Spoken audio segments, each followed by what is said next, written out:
നമസ്കാരം. സമഗ്രയിലേക്ക് സ്വാഗതം. ചിറ്റാരിപ്പറമ്പ് ഗ്രാമപഞ്ചായത്തിൽ ഭരണഘടനാ ദിനത്തിന്റെ ഭാഗമായി വിശേഷാൽ ഗ്രാമസഭ സംഘടിപ്പിച്ചു. ഗ്രാമപഞ്ചായത്ത് പ്രസിഡന്റ് വി ബാലൻ മുഖ്യപ്രഭാഷണം നടത്തി. ചിറ്റാരിപ്പറമ്പ് ഗ്രാമപഞ്ചായത്ത് നവംബർ 26 ഭരണഘടനാ ദിനാചരണത്തിന്റെ ഭാഗമായി വിശേഷാൽ ഗ്രാമസഭ സംഘടിപ്പിച്ചു. ഗ്രാമപഞ്ചായത്ത് പ്രസിഡന്റ് വി ബാലൻ മുഖ്യ പ്രഭാഷണം നടത്തി. ശേഷം ജനുവരി 26 അതിന് നിയമമായി വന്ന് അതിൻ്റെ അടിസ്ഥാനത്തിൽ റിപ്പബ്ലിക്കായി മാറിയാണ് ഇതിനിടയാക്കിയ നിരവധി കാര്യങ്ങൾ നമുക്കെല്ലാം അറിയുന്നതാണ്.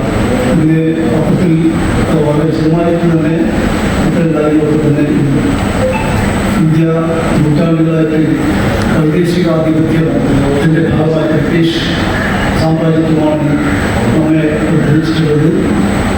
അതിലുണ്ടാക്കിയ ഒരു ഭരണഘടന 1935 ഒരു ഭരണഘടന, ഇന്ത്യൻ ഭരണഘടനയാണ് അവർ ഉപയോഗപ്പെടുത്തിയിട്ടുള്ളത്. ഗ്രാമപഞ്ചായത്ത് vice president Sija Rajeevan, standing committee ചെയർമാൻമാരായ CC Sahilraj master, M Roja തുടങ്ങിയവർ ആശംസകൾ അർപ്പിച്ച് സംസാരിച്ചു. ചടങ്ങിൽ ഇന്ത്യൻ ഭരണഘടനയുടെ ആമുഖം വായിച്ചു.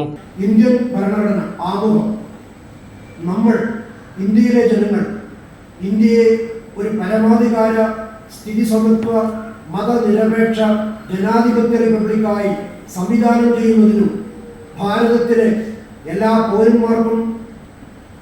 പൗരർക്കും സാമൂഹികവും സാമ്പത്തികവും രാഷ്ട്രീയവുമായ നീതി, ചിന്ത, ആശയാവിഷ്കാരം, വിശ്വാസം, ഭക്തി, ആരാധന എന്നിവയ്ക്കുള്ള സ്വാതന്ത്ര്യം, സ്ഥാനമാനങ്ങൾ, അവസരങ്ങൾ എന്നിവയ്ക്കുള്ള സമത്വം എന്നിവ ഉറപ്പുവരുത്തുന്നതിനും. ചടങ്ങിന് ഗ്രാമപഞ്ചായത്ത് സെക്രട്ടറി KK സത്യൻ സ്വാഗതവും വികസനകാര്യ സ്റ്റാൻഡിംഗ് കമ്മിറ്റി ചെയർമാൻ C ചന്ദ്രൻ നന്ദിയും പറഞ്ഞു. സമഗ്ര ന്യൂസ് കൂത്തുപറമ്പ.